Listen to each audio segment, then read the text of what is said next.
como é que está minha voz, né? Além de falar muito, pregar muito, nós temos que atender algumas coisas em São Paulo, desde aqui. Nós louvamos a Deus por essa oportunidade. Foi 5 anos que eu passei aqui. Foi um dia muito marcado, quando eu passei, porque eu estava sofrendo muito emocionalmente, pela perda dos missionários, que haviam morrido afogados, lá no México, em um congresso de cuidado integral de obreiros, que nós havíamos feito, por um problema que tivemos na América Latina, um problema grande, e tivemos que retornar àquele campo, para cuidar daqueles 20 obreiros que ali estavam. Hoje mesmo a Terezinha, a esposa de um daqueles obreiros, ela voltou, ela veio para o Brasil, ficou um tempo, se restaurou e voltou para o campo. E ela plantou uma igreja, depois daquele episódio, porque o Senhor consola, o Senhor fortalece, o Senhor levanta e o Senhor continua na frente do seu povo. Hoje ela está voltando para o Brasil essa semana, porque a sua mãezinha, com 89 anos, acaba de falecer hoje na cidade de Imperatriz. Foi para casa mais cedo. Amém? Então nós estamos aqui, irmãos, desde aqueles anos que passamos, não temos parado. Do Egito ao Senegal, ao México, as tribos indígenas, agora do Brasil, em treinamentos, nós estamos empenhados. E eu agradeço a oração dos irmãos em nosso favor, porque a obra missionária não é a obra de um homem, de uma mulher, de uma denominação, de uma igreja, de uma pessoa. É o movimento do corpo de Cristo, é os santos se mexendo em direção à conquista das almas para o reino dos céus. Amém? Eu quero ler no livro de João, no capítulo 14 e no versículo 12. Eu quero deixar essa palavra, esse desafio aqui para os irmãos nesta noite. João capítulo 14 e versículo 12. Vamos ver o que nos diz a palavra de Deus nesta passagem tão significativa para os discípulos. Jesus havia falado algo tão extraordinário para os discípulos. João 14 e versículo 12. Todos estamos aí? Ali já está, né? Diz assim: na verdade, vos digo, que aquele que crê em mim, também fará as obras que eu faço, e as fará maiores do que esta, porque eu vou para o meu Pai. E no 13 ele diz: e tudo quanto pedirdes no meu nome, eu farei, para que o Pai seja glorificado no Filho. E se pedirdes alguma coisa em meu nome, eu o farei. Amém? Essa passagem bíblica do capítulo 14 do livro de João, ela começa com uma pergunta, com uma declaração, com algo da parte de Jesus. Ele, sabendo que sua hora se aproximava, que o momento de sua crucificação não estava muito longe. O capítulo 14, 15, 16 e 17 do livro de João, para mim, é um dos mais especiais deste livro. Jesus sabia que ia embora, que ia morrer, e que ia ressuscitar, e que ia voltar ao Pai. E ele começa dizendo para os seus discípulos algo tremendo e necessário para os nossos dias. Ele diz para os discípulos: não se turbe o vosso coração, não se turbe o vosso coração. Sabe por quê? Lá em cima tem muitas minhas moradas. E se não fosse assim, eu não teria dito para vocês: eu vou voltar, mas eu voltarei para buscar a vocês, para que onde eu esteja, também vocês estejam. É tremendo isso, Jesus falando antes de morrer. E uma das coisas que eu vejo, que o diálogo vai se desenvolvendo, e chega um momento que o Senhor declara a continuação do que Ele havia feito nos anos que Ele esteve na terra. E uma das coisas incríveis é que o Senhor faz uma declaração de coisas extraordinárias, desconhecidas, não imaginadas, não escutadas, não verbalizadas e nem visto pelos 12 apóstolos. Ele disse para eles: em verdade eu quero dizer que aquele que crê em mim fará também as obras que eu faço, e fará maiores do que esta, porque eu vou para o meu Pai. O que isso significa em nossos dias, em meio da nossa geração? O que isso significava para os discípulos nos seus dias, na sua geração? O que o Senhor estava querendo dizer, o que Ele queria declarar de maneira muito clara. E uma das coisas que vemos, que quando Ele complementa, Ele fala sobre pedido, sobre oração, sobre clamor, sobre estar em sua presença, sobre estar invocando sobre alguma coisa. E sabe o que significava isso? Era que ia chegar um dia, depois da sua ressurreição, que os seus discípulos precisaria se embeber do poder do alto, como continuadores daquilo que Ele estava declarando. E Ele disse para eles: eu não vos deixarei órfão.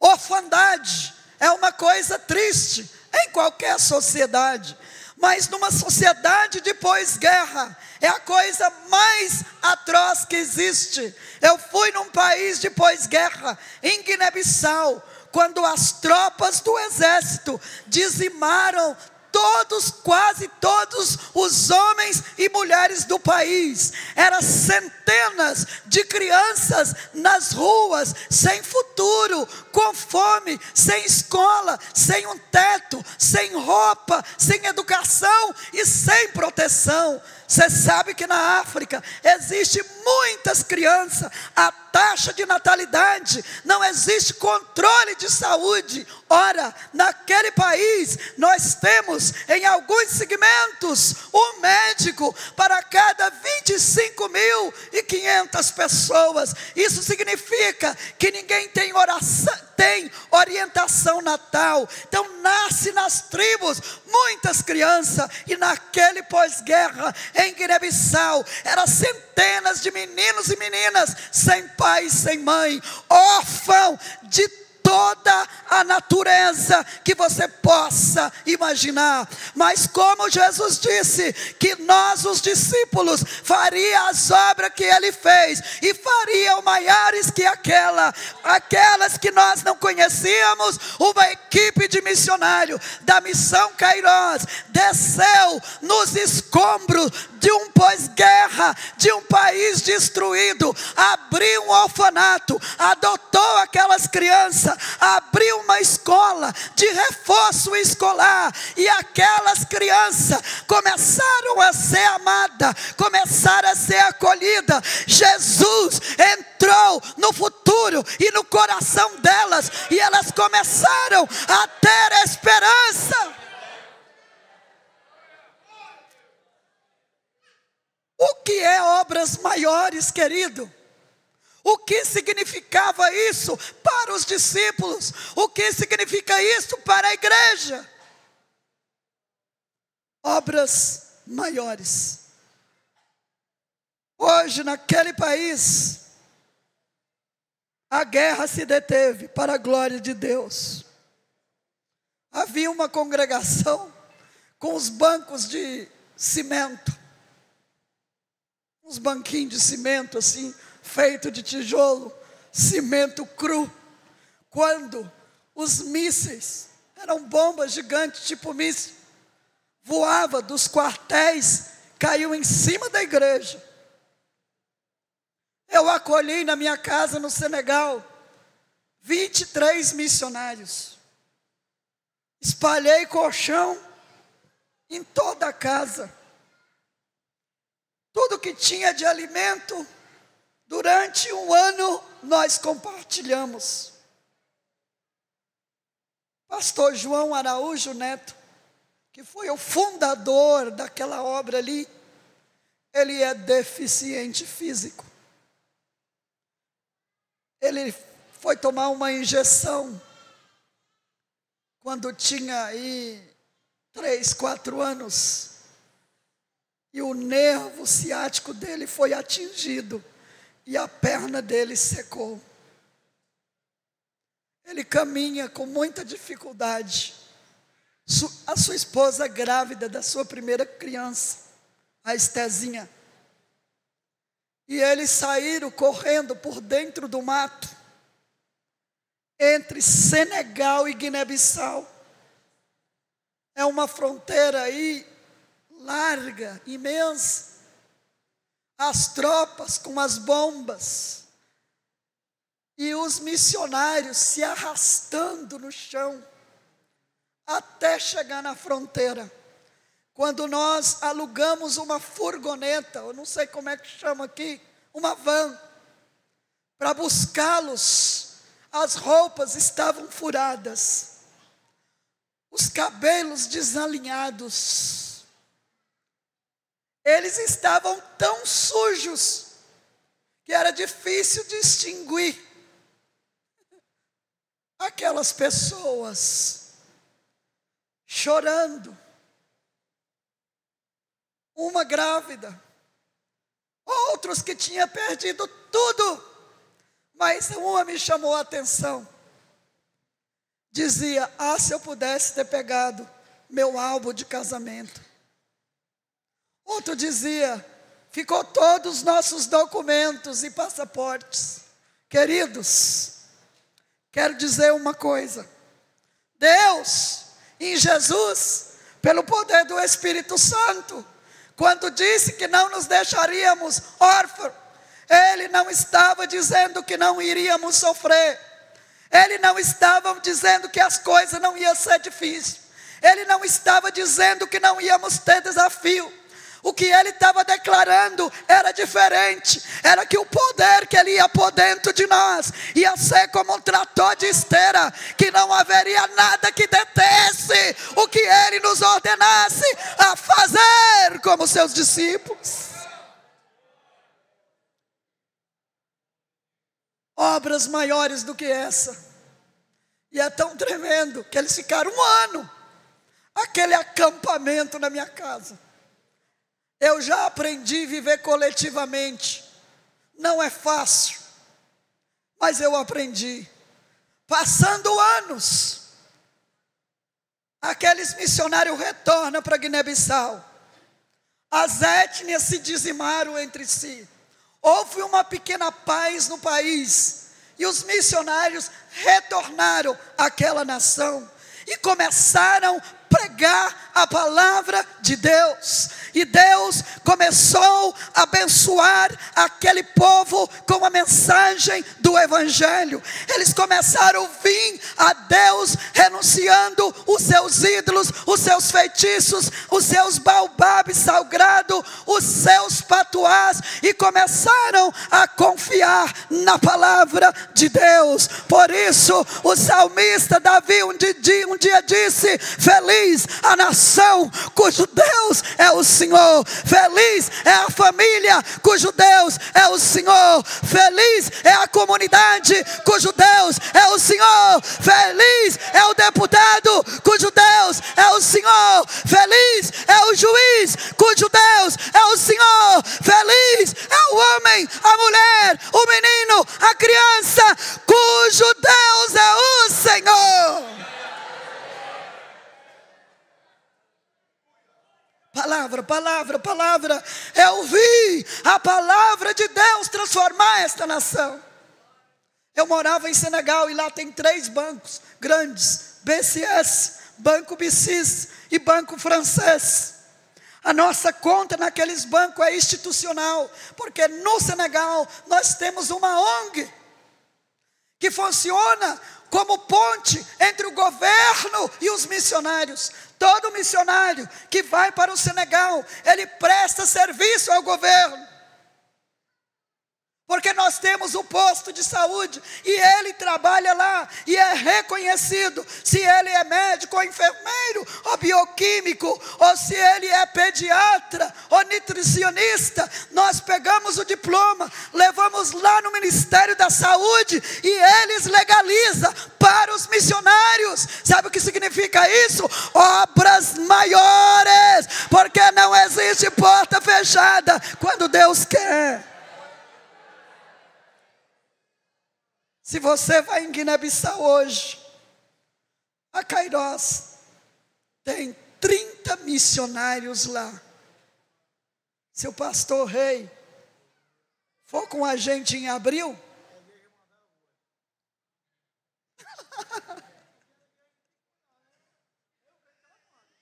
então o senhor vai. Nós queremos levá-lo o ano que vem.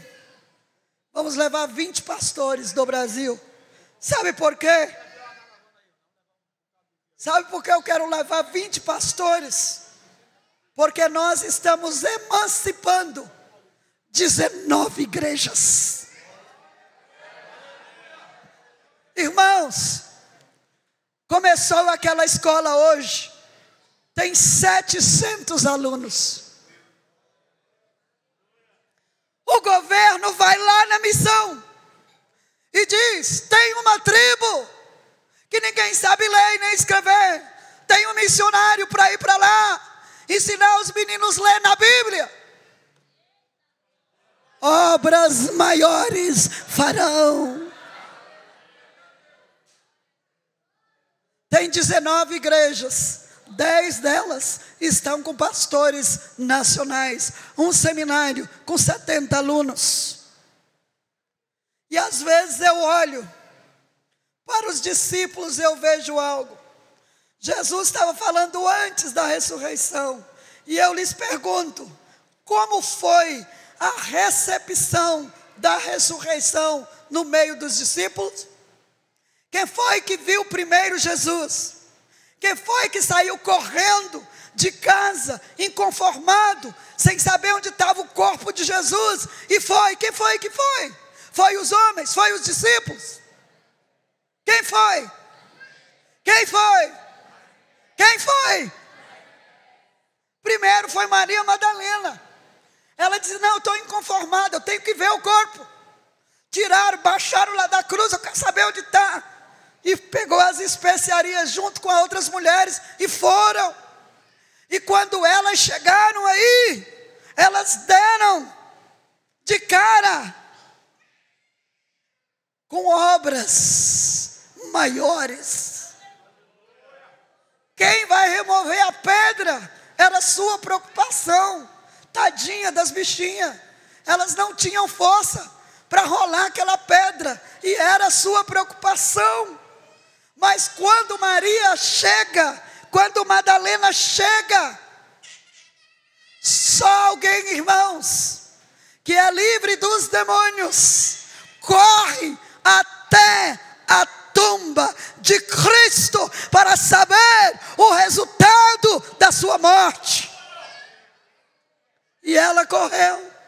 E a Bíblia diz que quando ela chega, ela vê Jesus, pensa que ele é o jardineiro e fala para mim, onde você escondeu o corpo do meu Senhor? Chorosa, triste, desesperançada. E a Bíblia diz que Jesus lança aquele brado maravilhoso: Maria!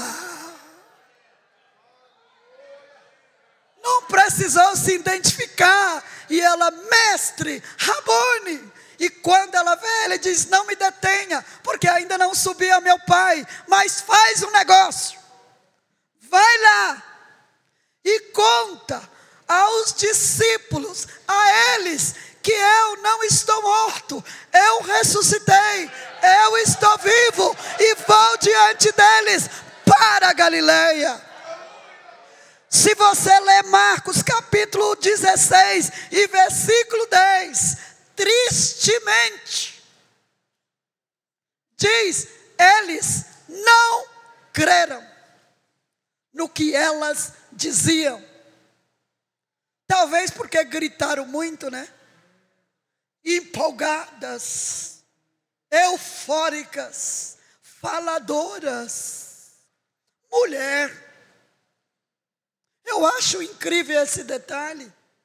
Marcos 16 e 10 diz que eles não creram no que elas disseram. E o que eu acho incrível é que os dois que foram para Emaú também não acreditavam na ressurreição. Eles voltaram porque não acreditavam, porque quando Jesus aparece para falar com eles, eles irritados respondem, só tu que não sabe o acontecimento dos últimos dias em Israel.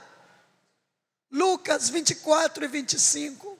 E eu acho incrível que no versículo 25, Jesus fala, nesses tardos de coração, para acreditar no que os profetas falaram, que convinha que o Cristo padecesse, morresse e ressuscitasse. Só foi no partir do pão que eles perceberam. Quando você vai para João 20 e versículo 3, diz a Bíblia que eles estavam fechados, com medo dos judeus, e porque não acreditavam na ressurreição. Esses foram os obstáculos dos discípulos para continuarem a obra da evangelização. E uma das coisas, queridos, que eu vejo fortemente é que Deus não detém os seus planos pelas nossas fraquezas, por causa das nossas limitações. Quando teve a guerra, muitos missionários falaram, eu não volto, porque eu não quero morrer na guerra. Mas aqueles que acreditaram dizendo, eu vou ficar, porque eu sei que pode Deus nos livrar. E hoje naquele país, tem 19 igrejas plantadas em todas as etnias, pessoas que louvam e adoram o nome do Senhor. Hoje, há pastores casados, tem seminarista, tem pessoas servindo a Deus, e em todo o Guiné-Bissau. Quando alguém quer resolver um problema, sabe o que ele diz? Vá na igreja, vá conversar com os pastores, vá pedir oração à igreja. Qual é o nosso obstáculo hoje? Talvez o nosso obstáculo hoje seja após pandemia, que fechou as portas da evangelização no financeiro em muitos países. A JMM tirou 100 casais do campo. E a arrecadação deles é bilhões de reais por mês. A Kairos tirou 40 missionários do campo com a pandemia. Morreram amigos meus em Senegal, que chegaram comigo lá em 80, em 99. Mas uma das coisas que eu vejo, que a nossa igreja no Brasil e no mundo, ela precisa entender algo. Nós não podemos recuar pelos desafios, pela nossa fraqueza ou pela nossa impossibilidade. Eu vejo Pedro em João capítulo 21, também duvidando. Ele ainda não havia tocado em Jesus, e ele começa a dizer para os seus amigos discípulos, eu vou voltar, fazer o que eu sei fazer, vou pescar. E a Bíblia diz que ele foi e levou mais 6 pessoas com ele. E quando ele está no mar pescando, Jesus inesperadamente vem à orilha daquele lago e fala para ele cansado e exausto, olha, joga esta rede ao mar. E eles jogaram, mesmo que estavam cansados e exaustos, disseram: não pegamos nada, porque quando Deus nos chama para trabalhar em sua obra, Ele nos separa e nos sela, e Ele não nos divide com as coisas deste mundo. E temos que confiar que Ele vai fazer. E eu vejo um Pedro fazendo o que sabia, pescar era o que ele sabia. Então, igreja do Senhor, nós não podemos cair na tentação de voltar a fazer o que sabemos, porque Deus nos chamou. É tão incrível isso, que quando Jesus chama Pedro: ei, vem cá, senta aqui, tem um lanche pronto, peixe assado, pão e favo de mel. E João diz: Pedro, é Jesus, Pedro.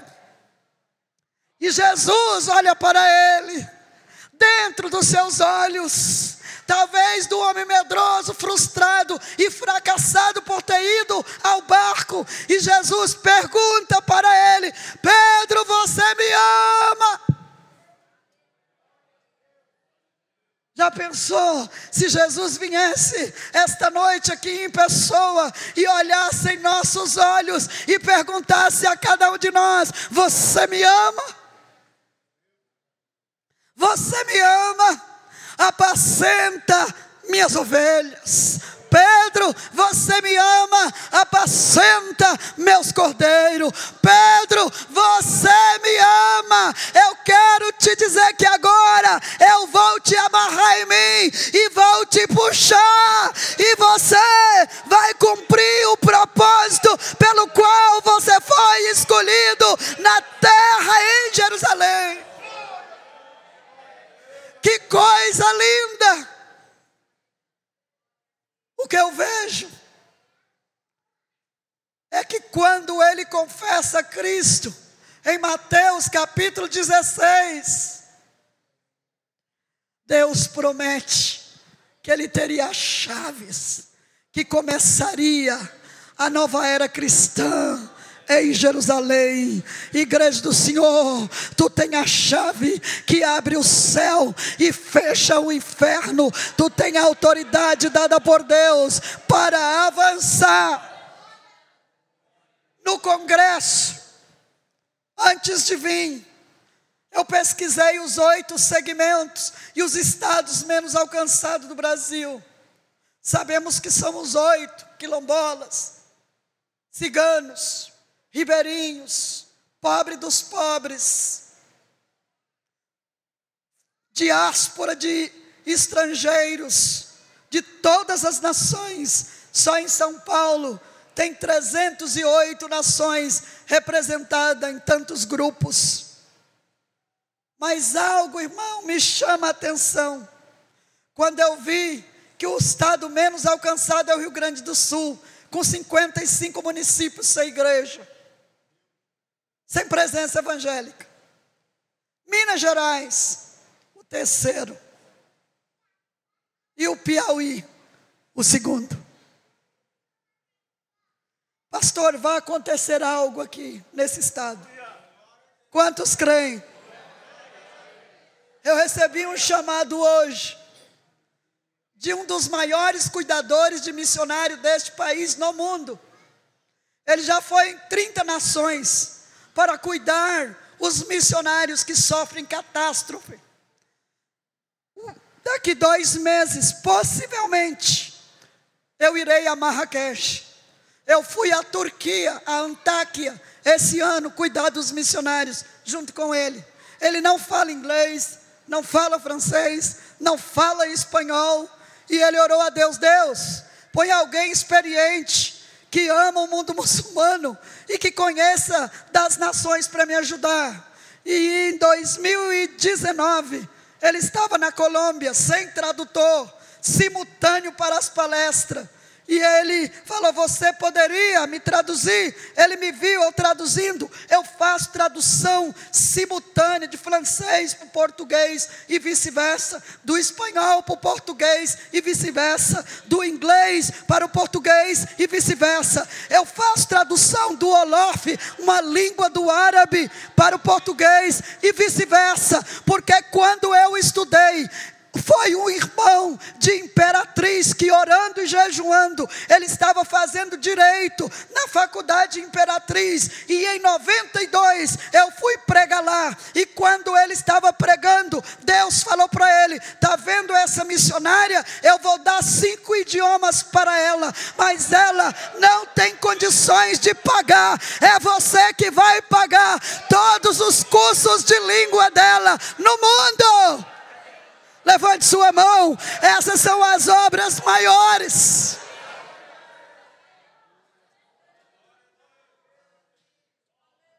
Esse homem é um gentleman, é um príncipe de Deus. E ele me chamou num canto e falou: eu tenho uma coisa para falar com você. Falei: pois não. Eu vou pagar seus cursos de idioma. Eu sou apenas um estudante no primeiro semestre de direito. Eu sou líder, eu sou diretor dos Correios de Imperatriz. Ele era de Bauru, é de Bauru, mas ele fez um curso a nível de Brasil e jogaram ele lá em Imperatriz, num rincão.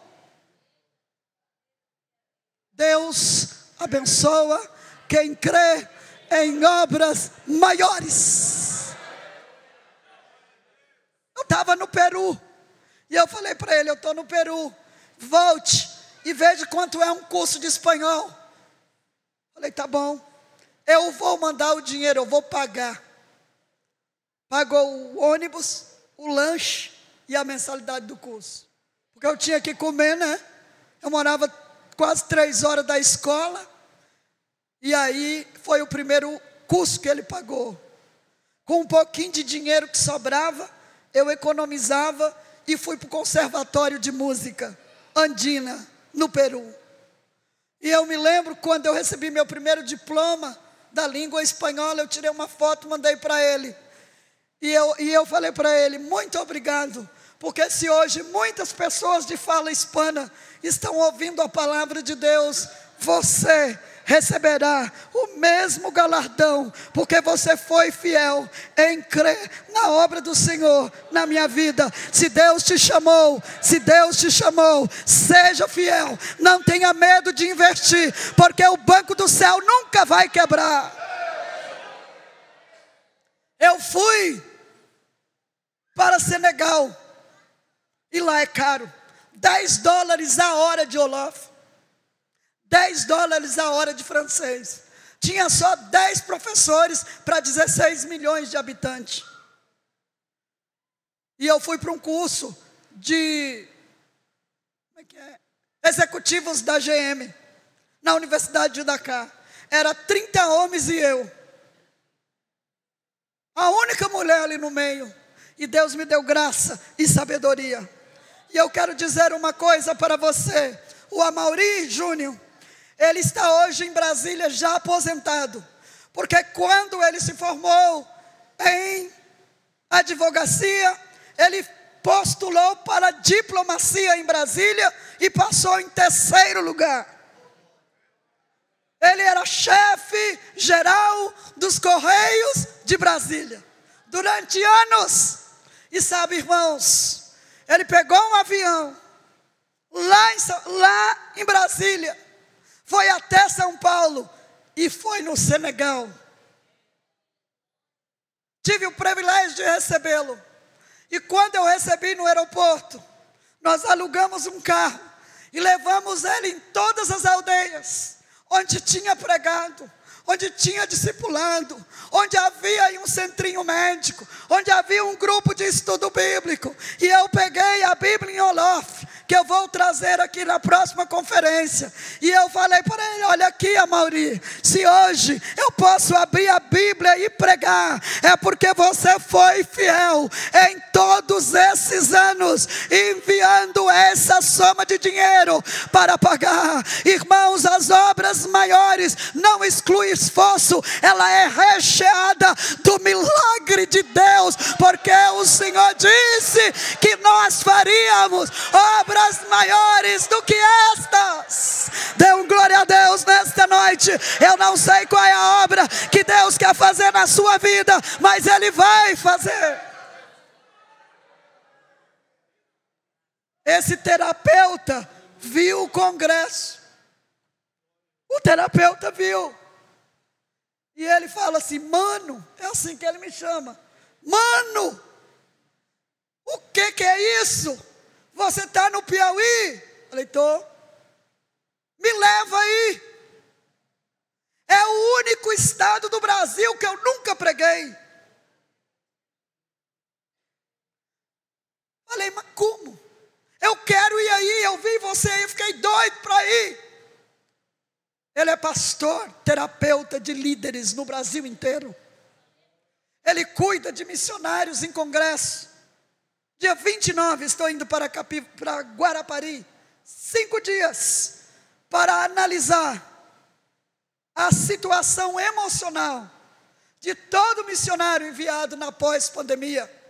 Como estão estudando a língua, como estão discipulando, quais são as dificuldades familiares. São 60 pessoas fechadas numa chácara durante uma semana. Sabe por quê, irmãos? Eu acredito que nesse final de dispensação, Deus tem milagres que ainda não vimos. Deus tem portas que ainda não foram abertas. Deus vai manifestar a sua glória em pessoas como Ele nunca manifestou. Eu creio em um avivamento de norte a sul, de leste a oeste. Deus levantará uma geração do Piauí para terminar a tarefa, porque Deus não olha tamanho, Ele olha coração. Dê um glória a Deus nesta noite, porque Ele está aqui. Quando eu vejo Jesus com Pedro, oh meu Deus, se Deus fosse deixar me usar pelas vezes que eu tive vontade de dar o fora, desistir, feridas, solidão, perseguição, desprezo, necessidade, enfermidade, pedrada, né, pastor Rei? E aí eu vejo Jesus, João 20 e 21. Assim como o Pai me enviou, eu vos envio. Jesus não desiste de nós. Ele nunca vai nos deixar. Somos o recurso dele neste mundo, o sal e a luz deste mundo. Ele olha para nós esta noite e diz: eu quero te usar antes que eu venha buscar minha igreja. Eu quero te fazer um instrumento da minha glória no Piauí, na universidade, na empresa, na escola. Irmãos, professores em São Paulo estão sofrendo demais. Tenho amigos professores, eles me ligam e dizem: ora por mim, chorando, dessangrando o coração pelo que está acontecendo na sociedade. E eu falo para elas: fica firme, porque se o sal sair do lugar de conservação, a carne apodrece. Se a luz der fora do lugar de treva, todos irão ao abismo. A igreja foi levantada para esta hora, para resplandecer como luzeiro no meio desta geração perversa. Levante a sua mão nesta noite. Você é luz, você é luzeiro. Recebe a autoridade de Deus agora para deter o mal e brilhar. Abaixo cantaramanamasiri anda lá. Oh, Espírito de Deus. Assim como o Pai me enviou, eu vos envio. Obras maiores do que essa fareis. Eles não entenderam nada naquele momento. Eles entenderam quando o Espírito Santo desceu e Pedro se levanta lá em Jerusalém, no meio de 4.000 pessoas, começa a dizer: irmãos, varões galileus, sabe o que está acontecendo aqui? Não estamos bêbados, não estamos embriagados, sendo esta a primeira hora do dia. O que está acontecendo aqui é o que foi profetizado por Joel, que o Espírito seria derramado sobre toda a carne. E começa a dizer: Jesus de Nazaré, varão aprovado por Deus, que vocês mataram pendurando no madeiro, Deus o ressuscitou, fazendo o Senhor de todo Israel e de todas as nações. Irmãos, Deus não desiste.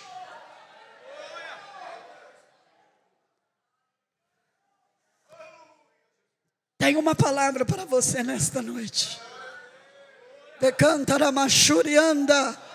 Pode estar difícil a batalha, mas Ele está dizendo: eu não desisto de você. A luta pode estar sendo grande, mas Ele está dizendo: eu não desisto. Ele não desistiu. Agora, sabe por quê? Ele não desistiu.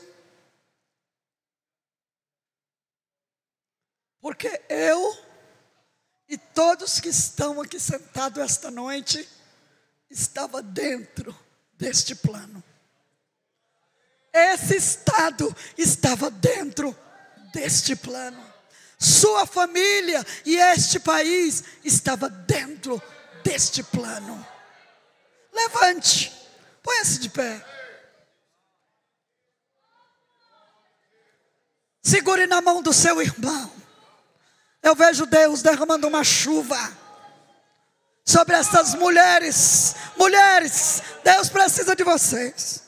Deus precisa de vocês. Sejam firmes, orem, abre brecha lá em cima, para que este país e esta nação prospere. Deus tem uma bênção para o Piauí. Quantos creem? Esta cifra vai mudar. De segundo vai passar a 0, não vai ter classificação. Tome a mão do seu irmão, e a nossa oração hoje é pelo Piauí, por todos os lugares, por todos os pastores, por todos os diáconos, por todos os evangelistas. A juventude, onde estão? Está lá no cantinho. Segura aí. Fica firme. Não negocie seus valores. Porque Deus virá e tomará algum de vocês para terminar a tarefa para a sua glória. Fica firme. Estude. Trabalhe. Mas não negocie. Nesta hora, o que o Espírito me dirige é orar pelo Estado. Ontem choveu lá em Picos. E eu estava falando: Deus, estou morrendo. Porque eu já saí do Senegal tem 6 anos, eu não tenho mais costume. Eu estou morando dentro da serra, 10 graus, 8 graus na madrugada, em julho, 2,5. Sempre estou de casaco, de tênis e de meia, e muita roupa de frio. Eu estou toda derretida aqui. Oh meu Deus, e eu falei: Jesus, Tu estás conosco no congresso, dá um sinal. Manda um sinal. E olhei para o céu, será possível? Com quase 50 graus pode chover. E o Michel falou. Michel estava junto. Eu tinha falado isso no meu quarto. E nós estávamos na caminhoneta do pastor. Ele falou, irmã, está vendo aquela nuvem lá? Está cheia d'água. E eu ainda brinquei. Eu falei, está igual Elias? Que perguntava o seu moço, está vendo alguma coisa? Não. Aí ele disse, está vendo? Ele, sim. Uma nuvenzinha do tamanho da mão de um homem. Ele disse, vai lá, diga para o rei ir para casa, porque vai chover. E tinha 3 anos e meio que não chovia. Levante a sua mão, porque vai chover. Vai chover, vai chover, vai chover. Igreja do Senhor, já está chovendo a sua glória, o seu poder. Obreiros do Senhor, vai chover no Piauí. Ó Pai, em nome de Jesus, nós oramos agora e profetizamos em todas as cidades desse estado. Vai chover salvação, vai chover tua glória, vai chover o teu poder, vai chover a cura, libertação. Rabachuri canta, vai chover nas universidades, vai chover nos departamentos públicos, vai chover na política. Cai todo principado, toda potestade agora. Chova, chova homem justo para governar esse estado. Chama a igreja, peça a igreja, você está com o favor de Deus, peça por essa política desse estado. Detém o mal, Senhor, detém a injustiça, detém agora.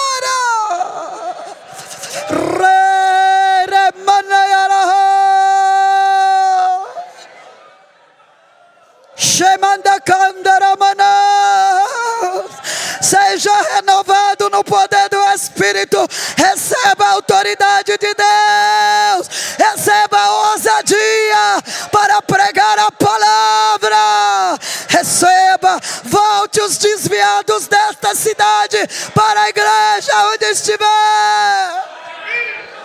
Aleluia, aleluia, aleluia. Jesus está te visitando agora, está queimando o teu espírito com o fogo do céu.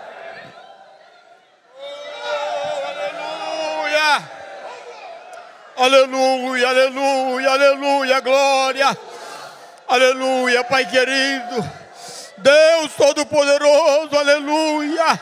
Visita o teu povo nesta noite, Pai, da visão do céu, da visão do crescimento da tua obra, para que o nome do Senhor seja glorificado. Confirma, Deus, a tua palavra, que esse estado, Deus, seja incendiado, ó Deus, pelo teu Espírito Santo, Pai, que a tua palavra, Deus, caia nos corações como em terra fértil, para produzir, ó Deus, aleluia, e o nome do Senhor seja glorificado. Pai, começa um grande avivamento nesse estado, ó Deus, aleluia, a começar por mim, a começar, Pai, pela essa igreja, pelo campo do grande céu, aleluia. Ó Senhor, que tu coloque a tua palavra nas nossas bocas, para que possamos semear como brasas vivas, para que, Senhor, incendiar esse estado e o nome do Senhor ser glorificado. Aleluia. Deus abençoa a cada crente desta noite e faz a tua obra para que o teu nome seja glorificado. Aleluia, aleluia. Irmão, sentem por favor. Irmã Bruna, cante um hino ao Senhor nesta noite e vamos levantar uma grande oferta para a obra missionária, aleluia, para que o nome do Senhor seja glorificado. Aleluia, glória a Deus, aleluia, aleluia. Irmão, coloque o QR Code. Se você não trouxe dinheiro, mas se você pode ofertar nesta noite, faça isso, para que o nome de Jesus seja glorificado. Aleluia, glória a Deus.